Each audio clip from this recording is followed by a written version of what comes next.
عزیزان گرامی، معزز بہنوں اور بیٹیوں، یہ ہماری خوش قسمتی ہے کہ اللہ رب العزت نے ہمیں اپنی زندگی میں ایک اور رمضان المبارک عطا فرمایا۔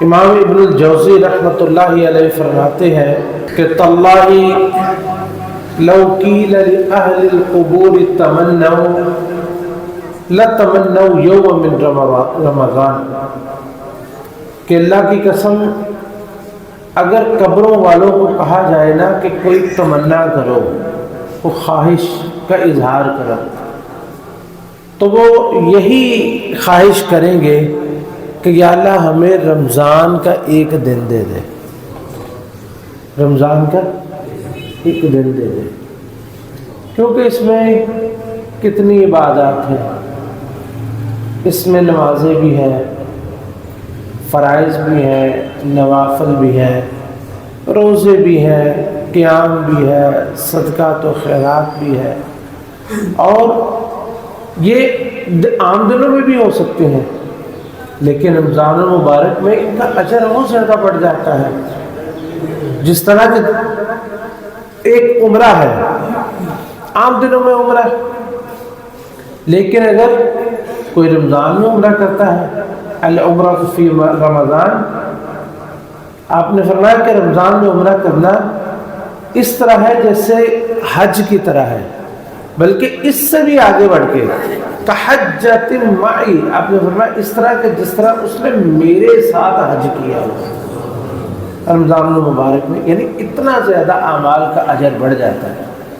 اس لیے فرماتے ہیں کہ اگر کسی کو کہا جائے فوت ہونے والے کو اللہ پوچھے کہ کیا تمنا ہے، تو وہ یہی کہے گا کہ یا اللہ مجھے رمضان کا ایک دن عطا فرما دے، کیونکہ رمضان کا ایک دن جو ہے کتنی خیرات، کتنی حسنات اور کتنی نیکیاں اس کے اندر ہوتی ہیں، یا اس کے اندر کتنی نیکیوں کا امکان ہوتا ہے، اور ہم کو اللہ رب العزت نے یہ پورا رمضان عطا فرما دیا، اور یہ چند دن، آج چوتھا دن ہے، کم از کم 4 دن تو ہمیں ملے، باقی آگے اللہ تعالیٰ صحت سلامتی دے سب کو، اور پورا رمضان سب کو عطا فرمائے۔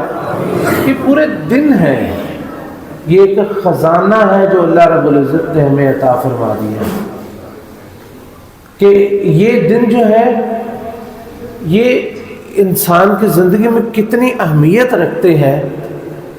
آپ کا اس کا اندازہ اس حدیث سے کر لیں جو حضرت ابو ہریرہ رضی اللہ تعالیٰ عنہ روایت کرتے ہیں۔ فرماتے ہیں کہ 2 لوگ مدینہ میں تشریف لائے، انہوں نے اسلام قبول کیا، اور ایک شخص کے ہاں مہمان بن گئے۔ ان میں سے ایک کو اللہ نے موقع دیا، وہ جہاد کے لیے نکلا اور شہید ہو گیا، اور دوسرا جو ہے وہ اس کی بھی زندگی باقی تھی، وہ مدینہ میں رہا، اور 1 سال بعد یہ دوسرا بھی فوت ہو گیا۔ تو اب ایک شخص جو ہے وہ خواب دیکھتا ہے، ابو امامہ رضی اللہ عنہ غالباً ان کا نام حدیث میں آتا ہے، تو انہوں نے خواب دیکھا کہ جس شخص کو شہادت کا مرتبہ ملا تھا وہ بھی جنت میں ہے، اور جو بعد میں فوت ہوا وہ بھی جنت میں ہے، لیکن جو شخص بعد میں مدینے میں اپنے بستر پر فوت ہوا ہے، اس کا مرتبہ شہید ہونے والے سے اوپر ہے، وہ اس سے اوپر ہے، مرتبے میں زیادہ مقام اور مرتبہ ملا۔ تو وہ پریشان ہو گئے کہ شہادت اس کو ملی ہے اور یہ طبی موت مدینے میں فوت ہوئی ہے، تو اس کا مرتبہ اوپر کیسے ہو گیا؟ انہوں نے اللہ کے رسول علیہ الصلوۃ والسلام سے ذکر کیا کہ اللہ کے رسول میں نے یہ اس طرح خواب دیکھا ہے، تو آپ نے اس کے خواب کی تصدیق کی کہ تیرا خواب جو ہے وہ سچا ہے، اور پھر آپ نے اس کی ریزن بتائی، وجہ بتائی۔ آپ نے فرمایا کہ یہ شخص جو بعد میں فوت ہوا ہے نا، الیس قد صام بعدہ رمضان، کیا اس نے اس کے بعد رمضان کے روزے اضافی طور پہ نہیں رکھے؟ یعنی پہلا جو شہید ہو گیا ہے اس کا تو جو مرتبہ تھا، لیکن اس کو اللہ نے مزید مہلت دی، اس نے رمضان کے روزے رکھ لیے، اور اس کے ساتھ وصلی 6000 رکعہ کذا و کذا رکعۃ سنہ، اور اس کے ساتھ 6000 سنت رکھتے بھی اس نے پڑھی ہے۔ گویا کہ جتنے انسان کو، مومن کو جتنی مہلت ملے وہ اس کے لیے غنیمت ہے، اتنا ہی وہ اجر میں بڑھتا جاتا ہے۔ جیسے اللہ کے رسول علیہ الصلوۃ والسلام نے فرمایا نا کہ اس کے لیے خوشخبری ہے، لمن طال عمرہ وحسن عملہ، کہ اس شخص کے لیے خوشخبری کہ جس کو لمبی زندگی ملے اور اس کو نیکیوں کی توفیق بھی ساتھ ملتی جائے، یعنی جتنی عمر سے زیادہ ہوگی اتنی ہی وہ نیکیاں زیادہ کرتا جائے گا۔ تو اس لیے اس رمضان کو غنیمت سمجھے کہ یہ بہت بڑا تحفہ ہے جو اللہ رب العزت نے ہمیں عطا فرما دیا۔ اگر ہمیں اللہ 11 مہینے دیتا اور رمضان سے پہلے ہی ہماری یا آپ میں سے کسی کی وفات ہو جاتی تو اس عظیم خیر سے محروم ہو جاتا ہے۔ تو دیکھنا یہ چاہیے کہ کہیں ایسا نہ ہو کہ رمضان بھی آئے اور خیر سے ہم پھر بھی محروم رہ جائیں۔ ایسے بدبخت تو نہیں ہیں ہم کہ کہیں رمضان آیا اور پھر رمضان آنے کے بعد بھی ہم خیر سے محروم رہ گئے اور اللہ سے اپنے گناہ بخشوانے سے محروم رہ گئے۔ آج ہم انشاءاللہ کچھ چند چیزیں ذکر کریں گے جن کا ہمیں رمضان المبارک میں خصوصی طور پر اہتمام کرنا چاہیے۔ رمضان کے فضائل اس کے وہ کافی آپ سن چکے ہیں، پڑھ چکے ہیں، ہر سال سنتے ہیں، تو آپ چند چیزیں رہنمائی کے لیے ہم ذکر کرتے ہیں کہ ہم نے رمضان المبارک کا ایک دن جو ہے وہ کیسے گزارنا ہے، اور پھر اسی دن پر آپ نے باقی دنوں کو قیاس کر لینا کہ ایک دن میں ہم کو کیا کیا کچھ کرنا چاہیے۔ عزیزان گرامی، سب سے پہلی بات جو ہے رمضان المبارک میں جس کا ہم نے اہتمام کرنا ہے وہ ہے فرائض کا اہتمام کرنا۔ فرائض جو اللہ رب العزت نے فرض کی ہے نا چیزیں، سب سے زیادہ اہم یہ ہے۔ ابو ہریرہ رضی اللہ تعالیٰ عنہ روایت کرتے ہیں کہ رسول اللہ صلی اللہ علیہ وسلم نے ارشاد فرمایا کہ وَمَا تَقَرَّبَ إِلَيَّ عَبْدِي بِشَيْءٍ احب الیہ مما افترضت علیہ، کہ بندہ میرے قریب اتنا زیادہ کسی عمل سے نہیں ہوتا جتنا کہ ایک فریضے کو ادا کرنے سے میرے قریب ہوتا ہے۔ اس لیے نیکیوں کی ابتدا کرنی ہے تو فرائض سے کیجیے۔ مثلا سب سے پہلے فرض نماز، اس کا اہتمام کیجیے۔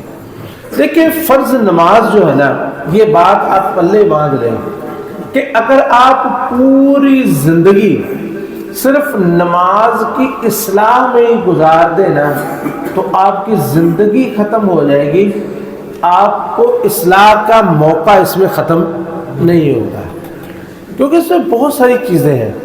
سب سے پہلے تو نمازوں کی گنتی مکمل کرنا، اور پھر اس کے بعد اس کو وقت پہ ادا کرنا، اور پھر باجماعت ادا کرنا، اور پھر اللہ تعالیٰ توفیق دے تو نماز سے پہلے پہنچنا، اور اللہ توفیق دے نماز کے بعد میں بیٹھے رہنا، اللہ توفیق دے تو ایک نماز کے بعد دوسری نماز کا انتظار کرنا، اللہ تعالیٰ توفیق عطا فرمائے تو اس میں نماز میں خشوع اور خضوع پیدا کرنا۔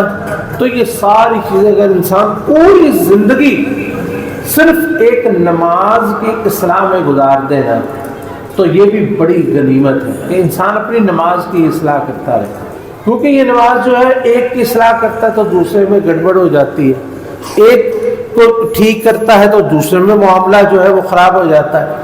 اس لیے اگر ہم اپنی نماز کی اصلاح ہی کر لیں اور اپنے نمازوں کو باقاعدہ طریقے سے، صحیح طریقے سے، جیسے اقامت الصلاۃ کا حق ہے، اگر اس طرح ادا کریں، پہلے وقت میں ادا کریں، با جماعت ادا کریں، تکبیر اولیٰ میں ملیں، پہلی صف کا اہتمام کریں اور نماز سے پہلے پہنچے، اللہ توفیق دے تو اذان سے پہلے پہنچے، اگر ٹائم ہو ایک نماز کے بعد دوسری نماز کے انتظار، تو یہ چیزیں جو ہے یہ انسان کے لیے کتنے بڑے اجر و ثواب کا۔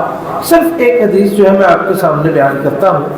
ابو ہریرہ رضی اللہ تعالیٰ عنہ روایت کرتے ہیں کہ رسول اللہ صلی اللہ علیہ وسلم نے ارشاد فرمایا کہ صلاۃ الرجل فی جماعت تضعف علی صلاتہ فی بیتہ وفی سوقہ 25 ضعفا، کہ ایک انسان جو جماعت کے ساتھ نماز پڑھتا ہے گھر میں یا بازار میں پڑھنے کی نسبت اس کا اجر 25 گنا زیادہ ہو جاتا ہے۔ اور ایک روایت میں ہے 27 گنا زیادہ ہو جاتا ہے. تو یہ نماز کے اہتمام کے اعتبار سے سیدھا سیدھا 25 کے ساتھ ضرب. کوئی کاروبار ایسا ہے جس میں ایک کے 25 بنتے ہیں، اتنا زیادہ اجر کہ 25 گنا منافع ہو جائے، 25 گنا منافع ہو جائے، جس میں 27 گنا منافع ہو جائے. اور پھر آپ نے اس کی تفصیل بتائی مزید اجر کی. آپ نے فرمایا کہ وَذَلِكَ إِذَا تَوَضَّأَ فَأَحْسَنَ الْوُضُوءَ ثُمَّ خَرَجَ إِلَى الْمَسْجِدِ لَا يُخْرِجُهُ إِلَّا الصَّلَاةِ. اور پھر جب یہ مومن بندہ وضو کرتا ہے گھر سے، اور گھر سے وضو کر کے یہ نماز کے لیے نکلتا ہے، لم يخط خطوة إلا رفعت له بها درجة وحط عنه بها خطيئة. جو بھی قدم اٹھاتا ہے ہر قدم کے بدلے میں اللہ تعالیٰ اس کو ایک نیکی عطا فرماتے ہیں اور ایک گناہ اس کا مٹا دیتا ہے جتنے بھی قدم وہ اٹھاتا ہے. فَإِذَا صَلَّى جب وہ نماز پڑھ لیتا ہے، لم تزل الملائکۃ تصلی علیہ ما دام فی مصلی. نماز پڑھ کے اپنی جگہ پر جب تک بیٹھا رہتا ہے فرشتے اس کے لیے دعائیں کرتے رہتے ہیں. یہ ہماری دعا کی طرح فرشتوں کی دعا نہیں ہوتی. فرشتوں کی دعا تو اللہ نے قبول فرمانی ہوتی ہے، کیونکہ اللہ نے حکم دیا ہے کہ تم دعا کرو اس کے لیے، تو اس کی دعا تو قبول ہوگی. اور وہ کیا کہتے رہتے ہیں؟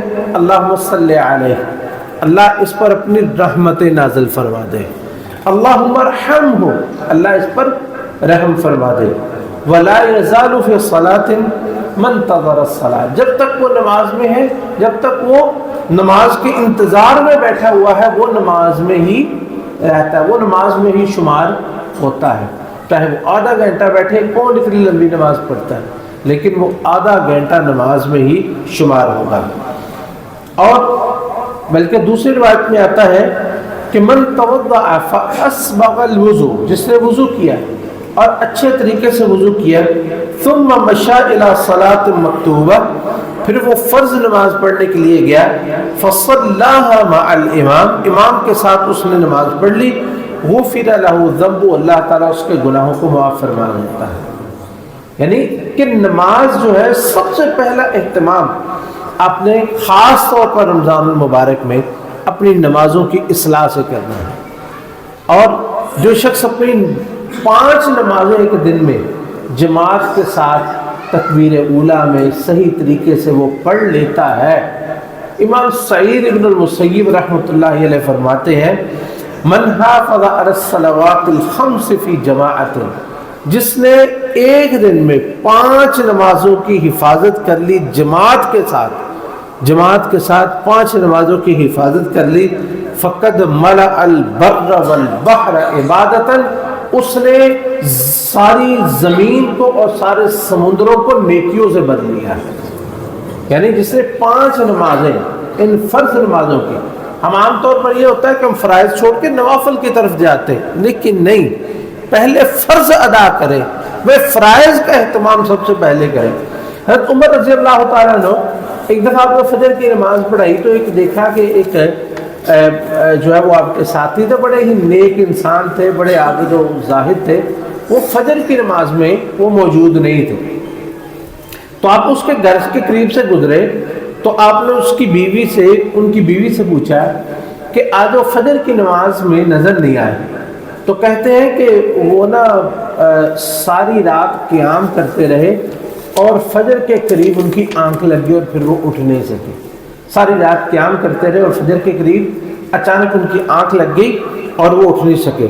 تو حضرت عمر رضی اللہ تعالیٰ عنہ فرماتے ہیں لَأَنْ أَشْهَدَ صَلَاةَ الصُّبْحِ فِي جَمَاعَةٍ أَحَبُّ إِلَيَّ مِنْ أَنْ أَقُومَ اللَّيْلِ، اگر میں فجر کی نماز باجماعت پڑھ لیتا ہوں نا تو مجھے یہ ساری رات قیام سے زیادہ افضل ہے میرے لیے. کیونکہ جو فرائض ہیں یہ نوافل کا اجر بھی دے دیتے ہیں، لیکن نوافل جتنے بھی اکٹھے کر لیں گے فرائض کا اجر نہیں دے سکتے. کیونکہ حدیث میں آتا ہے کہ جس نے فجر کی نماز جماعت کے ساتھ پڑھ لی تو اس کو نصف رات، آدھی رات قیام کا اجر ملتا ہے، اور جو فجر کی نماز بھی باجماعت پڑھتا ہے اس کو پوری رات کے قیام کا اجر ملتا ہے. اس لیے فرائض کا اہتمام سب سے پہلے. اور انہی فرائض میں سے ایک فریضہ جو ہے وہ روزے کا. اس کا خصوصی طور پر اہتمام کریں کہ اصل رمضان جو ہے اس میں یہ کہ رمضان جو ہے یا ایھا الذین آمنوا کتب علیکم الصیام، ہم نے تم پر روزے فرض کر دیے ہیں. تو یہ فریضہ جو ہے یہ بڑا اہم ہے، اس کا خصوصی طور پر اہتمام کرنا ہے کہ جس کے بارے میں اللہ فرماتے ہیں کہ الصوم لی، جس کا اجر اللہ نے ذکر ہی نہیں کیا، کتنا ہے یہ اللہ کو پتا ہے. اللہ تعالیٰ نے اس کی گنتی نہیں رکھی. الصوم لی وانا اجزی بہ، یہ روزہ میرے لیے ہے اور میں ہی اس کا جزا دوں گا. تو یہ جزا بھی انسان کے عمل کے اعتبار سے ہے کہ ہمارا روزہ اس میں خلوص کتنا ہے، اس میں اہتمام کتنا ہے، روزے کی حفاظت کتنی ہے، اور روزہ ہم نے کس طریقے سے رکھا ہے، کیا ہم نے کتاب و سنت کے مطابق رکھا ہے. اور یہ تو نہیں ہے کہ روزہ ہم رکھ کے جو ہے وہ دوسرے جو ہے وہ غلط کاموں میں پڑے ہوئے. تو اس لیے اس کا اجر جو ہے وہ اللہ کے پاس ہے. جتنا اچھے طریقے سے اس کو روزے کو رکھا جائے گا اتنے ہی اچھے طریقے سے اس کا اجر ملے گا. اور اجر کا کوئی حساب ہے کہ اللہ نے جنت میں دروازہ ہی الگ رکھ دیا ہے جس کا دروازہ صرف روزے داروں کے لیے ہے. جب وہ سارے روزے داروں سے داخل ہو جائیں گے تو اللہ تعالیٰ اس کو بند کر دیتے ہیں. اور جہنم سے بچاؤ، الصیام جنۃ من النار، یہ جہنم سے بچاؤ ہے، جہنم سے اس کو اللہ نے ڈال بنا دی ہے. اور دیکھیں کہ آپ نے وہ حدیث پچھلے ہفتے جمعہ سنی بھی تھی کہ کتنے لوگوں کو اللہ تعالیٰ جہنم کی آگ سے روزانہ آزاد فرما دیتے ہر رات، کیونکہ کبھی کسی کا روزہ اتنا اچھا ہوتا ہے. نبی کریم صلی اللہ علیہ وسلم نے حضرت حذیفہ بن یمان رضی اللہ تعالیٰ عنہ ان کو نصیحت فرمائی کہ یا حذیفہ، من ختم له بصیام یوم یرید به وجہ اللہ عز وجل ادخلہ اللہ الجنہ، جس شخص نے ایک روزہ بھی ایسا رکھ لیا کہ جس میں واقع ہی اس کو مقصود، اس کا مقصود اللہ کی رضامندی تھا، ایک روزہ بھی کسی کا اللہ کو ایسا پسند آ گیا اللہ اس کو جنت میں داخل فرما دیتا ہے. کبھی کسی کا ایک روزہ ہی اللہ کو پسند آ جاتا ہے. اس لیے یہ سارے مہینہ جو ہے ہر روز کوشش کرے اور محنت کرے کہ ہمارا روزہ جو ہے وہ ایسا ہو، کیونکہ یہ بے مثل عبادت ہے. آپ نے حضرت ابو امامہ الباہلی رضی اللہ عنہ والی حدیث لمبی کہ وہ شہادت کے متمنی تھے، لیکن آپ نے ان کے لیے دعا کی اللہ ان کو سلامت رکھے. پوچھتے اللہ کے رسول مجھے پھر کوئی عمل بتا دیں کہ اللہ مجھے جنت میں داخل کر دے. اپنا فرمایا علیک بالصوم فإنہ لا مثل لہ، تم روزے کا اہتمام کرو کیونکہ یہ ایسی عبادت ہے کہ اس جیسی کوئی اور بھی عبادت نہیں ہے. یہ بے مثل عبادت ہے، یہ بے مثل، اس جیسی عبادت کوئی بھی نہیں، عبادت کوئی بھی نہیں ہے. تو اس لیے فرائض کا اہتمام، اور دو فریضے خاص طور پر ہم نے ذکر کیا ہے، ایک جو ہے روزہ اور دوسرا نماز. ان دو چیزوں کا خصوصی طور پر رمضان المبارک میں اہتمام کریں تو یہ نیکیوں کی کنجی ہے. اور اس کے بعد پھر آپ اگر اس کی حفاظت کریں اور اس کے بعد پھر آپ نوافل کی طرف جائیں، اس کے بعد پھر نوافل کی طرف جائیں، کیونکہ یہ جو نوافل ہے، جو ہمارے فرائض میں جو بھی کمی ہوتی ہے، حدیث میں آتا ہے کہ اللہ کے رسول علیہ الصلوۃ والسلام نے فرمایا کہ ایک بندہ جو ہے وہ نماز پڑھتا ہے، کسی کی نماز نصف قبول ہوتی ہے، کسی کا چوتھا حصہ، کسی کا 8واں حصہ، کسی کا 10واں حصہ. اور جب اعمال کا وزن ہوگا روز قیامت تو یہ جو ان کی اتنی کمی ہوگی تو وہ کیسے پوری ہوگی؟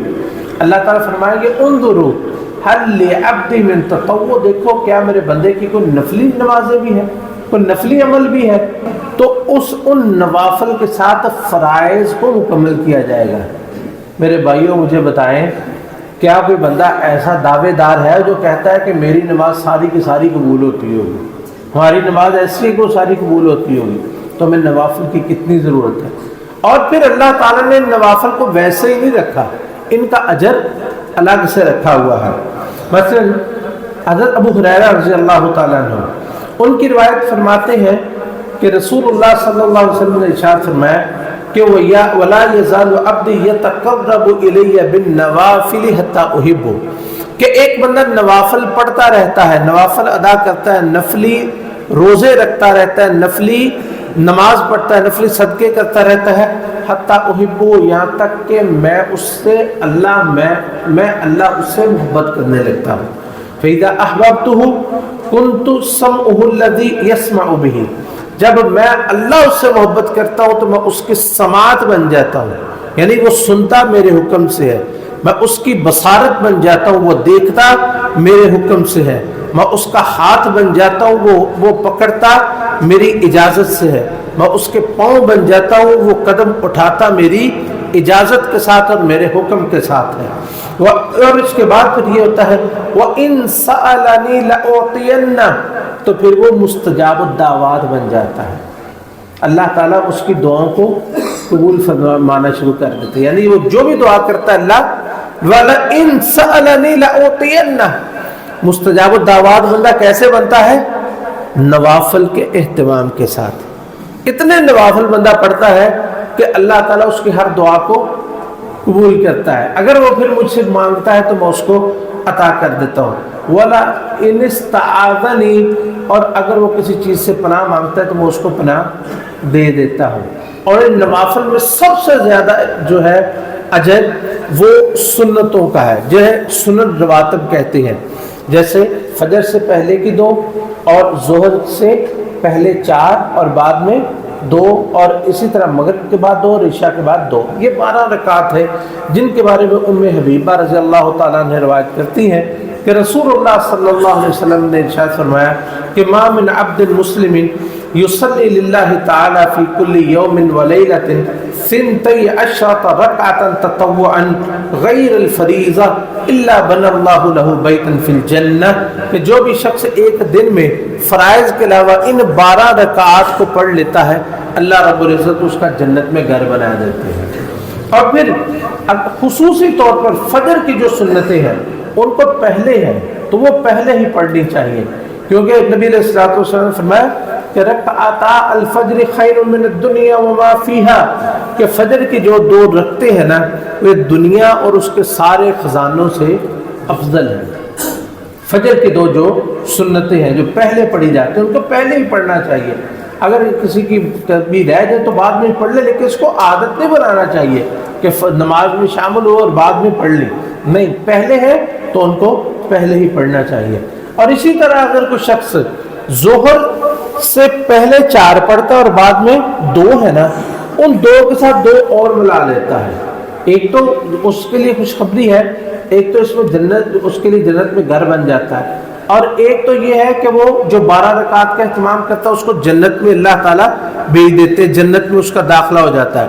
لیکن اگر کوئی شخص ظہر کی رکعتیں جو ہے 4 ہی پہلے پڑھے اور 4 ہی بعد میں پڑھے، بعد میں 2 کی بجائے ان کو 4 کر دے، تو رسول اللہ صلی اللہ علیہ وسلم نے ارشاد فرمایا من یحافظ علی 4 رکعات قبل الظہر و4 بعدها، جو شخص ظہر سے پہلے 4 رکعتیں پڑھے اور بعد میں بھی 4 رکعتیں پڑھے، حرمہ اللہ علی النار، اللہ اس کو آگ پہ حرام قرار دے دیتا ہے، آگ پہ حرام قرار دے دیتا ہے. اور انہی کے ساتھ، انہی فرائض کے ساتھ جو نوافل ہیں ان میں سے ایک عصر سے پہلے 4 رکعتیں ادا کرنا. عصر سے پہلے اگر کوئی شخص اللہ توفیق دے وہ پہلے مسجد میں آئے اور فرض سے پہلے 4 رکعت پڑھے تو رسول اللہ صلی اللہ علیہ وسلم کی دعاؤں سے مل جاتی ہے. کہ آپ کی دعا حاصل کرنا، لوگ اس کے لیے کتنا اہتمام کرتے تھے. یہودی نبی علیہ الصلوۃ والسلام کے پاس آ کے چھینک لیتے تو ان کو چھینک نہیں آتی تھی، کیا کرتے؟ مصنوعی طور پہ چھینک لیتے اور چھینک لے کے کہتے الحمدللہ. کیا کہتے؟ الحمدللہ. کیوں؟ اس لیے کہ آپ ان کو کہیں یرحمک اللہ، کہ اللہ تم پر رحم کرے. یعنی وہ اتنے حریص ہوتے تھے، یعنی کہ اللہ نے ان کے دل پہ مہر لگائی تھی، ایمان نہیں قبول کرتے تھے لیکن تمنا کرتے تھے کہ اللہ کے رسول ان کے لیے رحم کی دعا کرتے کہ اللہ تم پر رحم کر دے، لیکن آپ دعا ان کے لیے نہیں کرتے تھے. آپ پتہ کیا کہتے تھے؟ یہدیکم اللہ، اللہ تمہیں ہدایت دے. اب رحم کی دعا نہیں کرتے تھے، لیکن ہم رحم کی دعا لے سکتے ہیں، آج بھی لے سکتے ہیں. کس طرح لے سکتے ہیں؟ رسول اللہ صلی اللہ علیہ وسلم نے فرمایا رحم اللہ امرأ صلی قبل العصر 4، اللہ اس بندے پر رحم کر دے جو عصر سے پہلے 4 رکعت پڑھتا ہے. اور جس کے لیے لوگ رحم کی دعا کے لیے ترستے تھے، ہم کتنی آسانی سے وہ رحم کی دعا حاصل کر سکتے ہیں۔ اثر سے صرف 5 منٹ پہلے آ جائیں اور آ کے 4 رکعت پڑھ لیں تو اللہ کے رسول علیہ الصلوۃ والسلام کی دعا ہمیں مفت میں مل جاتی ہے۔ تو انہی نوافل کے ساتھ قیام اللیل ہے، اور رمضان المبارک میں الحمدللہ یہ مسلمانوں میں ایک بہت بڑی ایک خوبصورت ایک سنت ہے کہ تراویح کی نماز کا اہتمام ہر مسجد میں کیا جاتا ہے۔ اللہ کے رسول علیہ الصلوۃ والسلام نے فرمایا نا کہ من قام رمضان ایمانا واحتسابا غفر له ما تقدم من ذنبه، کہ جو رمضان کا قیام کرے ایمان کے ساتھ اور اجر کی نیت سے، اس کے سارے گناہ معاف ہو جاتے ہیں۔ اور نبی علیہ الصلوۃ والسلام نے فرمایا من قام مع الامام حتى ينصرف حسب له قیام لیلہ، جو امام کے ساتھ نماز جو ہے وہ تراویح یا نفل پڑھنا شروع کرے اور امام کے ساتھ ہی پھر وہ سلام پھیر دے، وہ جا کے بے شک سو بھی جائے، اللہ تعالیٰ پوری رات کے قیام کا اجر اس کو عطا فرما دیتے ہیں۔ اس کے علاوہ جن چیزوں کا ہم نے رمضان المبارک میں خصوصی طور پر اہتمام کرنا ہے وہ اللہ کا ذکر ہے۔ نبی علیہ الصلوۃ والسلام سے ذکر کے فضائل میں بہت ساری احادیث آتی ہیں، بے شمار احادیث ہیں۔ ایک حدیث صرف اختصار کے ساتھ ذکر کرتے ہیں کہ آپ نے فرمایا کہ الا انبئکم بخیر اعمالکم، میں تمہیں بتاؤں کہ تمہارے اعمال میں سب سے بہترین عمل کون سا ہے، وَأَزْكَاهَا عِنْدَ مَلِيكِكُمْ، اللہ رب العزت کے ہاں جو سب سے زیادہ پاکیزہ عمل ہے، وَأَرْفَعُهَا فِي دَرَجَاتِكُمْ، یہ کتنی فضیلتیں ہو گئی، نمبر 1 بِخَيْرِ أَعْمَالِكُمْ، نمبر 2 أَزْكَاهَا سب سے زیادہ پاکیزہ، نمبر 3 وَأَرْفَعُهَا فِي دَرَجَاتِكُمْ، درجات کو سب سے زیادہ بلند کرنے والا عمل، نمبر 4 وَخَيْرٌ لَكُمْ مِنْ إِنفَاقِ الذَّهَبِ وَالْفِضَّةِ، سونا چاندی خرچ کرنے سے بھی افضل، نمبر 5 وَخَيْرٌ لَكُمْ مِنْ أَنْ تَلْقُوا عَدُوَّكُمْ فَيَضْرِبُ أَعْنَاقَكُمْ وَتَضْرِبُوا أَعْنَاقَهُمْ، اس سے یہ اس عمل سے بھی بہتر ہے کہ تم دشمن کو ملے وہ تمہاری گردن اڑا دیں یا تم اس کی گردن اڑا دیں۔ تو یہ عمل جو ہے ان سارے اعمال سے افضل ہے۔ صحابہ نے کہا بلا یا رسول اللہ صلی اللہ علیہ وسلم، اللہ کے رسول صلی اللہ علیہ وسلم ہمیں ضرور بتائیے۔ آپ نے فرمایا ذکر اللہ، اللہ کا ذکر کرو۔ تو یہ جو اللہ کا ذکر ہے یہ جو ہے جس عمل میں شامل ہو جائے وہ عمل ہی بابرکت ہو جاتا ہے، وہ عمل ہی بابرکت ہو جاتا ہے۔ ہر عمل کا اعتبار، نماز اور نماز کا اعتبار، نماز اور نماز کا فرق، حج اور حج کا فرق، روزے اور روزے کا فرق، ایک دوسرے سے فرق کیا ہوتا ہے؟ اللہ کے ذکر کا فرق ہوتا ہے۔ جس عمل میں جتنا زیادہ ذکر ہو اللہ کے ہاں اتنا ہی زیادہ وہ مقام اور مرتبے والا ہوتا ہے۔ چوتھی چیز جو قرآن کریم کی تلاوت ہے، اس کا خصوصی طور پر رمضان المبارک میں اہتمام کریں، اس کا ہم الگ سے بھی انشاءاللہ عزیز بیان کریں گے، کیونکہ شہر رمضان الذی انزل فیہ القرآن، رمضان کا مہینہ اللہ تعالیٰ نے اس کو قرآن کریم کے لیے خاص فرمایا، اور اس میں رمضان المبارک میں اللہ نے قرآن کریم کو نازل فرمایا۔ پانچویں چیز دعا کا اہتمام کرنا، کیونکہ روزہ دار کی دعا اللہ تعالیٰ رد نہیں فرماتے۔ بہت سارے مواقع دعا کے اس میں آتے ہیں، بلکہ سارا دن جو روزے دار ہوتا ہے اس کی دعا جو ہے وہ قبول ہوتی ہے۔ راتیں تو ویسے ہی دعا کی قبولیت کی ہوتی ہیں، نماز میں نماز کے علاوہ دعاؤں کا خصوصی طور پر اہتمام کریں۔ چھٹی چیز استغفار، وہ کثرت سے پڑھیں۔